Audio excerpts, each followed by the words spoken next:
Many parents report feeling devastated or overwhelmed. Many couples do this differently. How many of the dads here responded by saying, "There's nothing really wrong with my kid"? You got to tell the truth, because I know you did. Because as men, we do that, and we go, "There's really no problem here. You know, this is silly." And typically, the wives say, "You know, I know there was something wrong," and Dad says, "He's just a boy, and it's going to be okay, and we can move beyond this." And we feel, as males, that we don't want to be vulnerable that way, and we don't want to admit something's wrong. And typically the moms have been saying, "I knew something was wrong," and I actually feel a little bit of relief hearing someone validate that I'm not crazy, that something really has been wrong with my kid. I'm not just been searching for all of this, and that there's reason for me to feel like that. The sense of loss is something that we also really struggle to cope with. And that sense of loss is often that dream that we had when we were pregnant with the baby, and thinking about the great things that this child was going to do, and now thinking, well, what is this child's life going to look like? And we feel even more devastated sometimes, worrying about, this is a lifelong issue, and will my child grow up to leave the house? Will my child get married? Is he going to go to college, or she go to college? What can we expect? And a lot of feelings about that.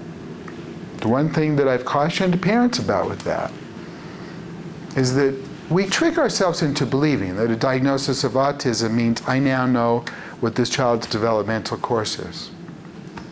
And I'll tell you that that's absolutely not true.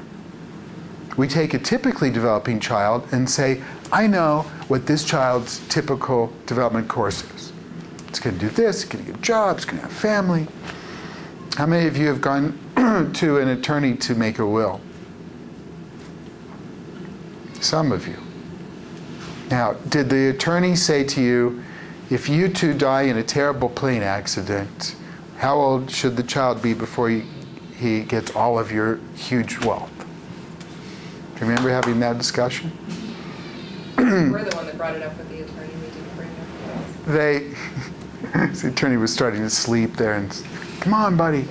What if where are we going to send our millions of dollars? But the attorney will say, you want the child to get it when he's 21? What if your child's a drug addict? And we all say, my child's not going to be a drug addict. And the attorney says, how would you know that?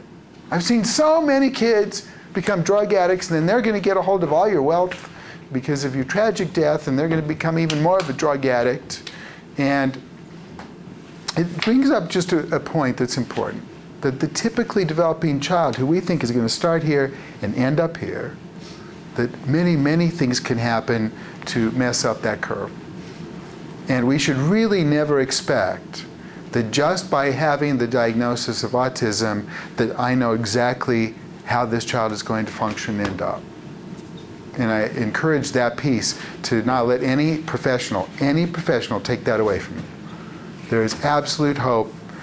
We have seen marvelous changes, even with the most impaired child, what they're able to achieve. There may need to be an adjustment in how we're thinking about the child, and from what we had fantasized to what's real. But nobody should be taking your dreams away. We also feel very often, as parents, anger toward the person who told you about the diagnosis. How many of you experience that? That's very typical. I can tell you that with parents in town, when I've made a diagnosis of autism, one mother now says, many of you remember where you were when you heard about the Twin Towers collapsing in New York. I remember exactly where I was when I was in Doug's office. And I thought, could you change that story so that this isn't comparing me to the Twin Towers? But it was that big. And I don't think there's any families that wouldn't say, I remember when I was told, and the pain that went through.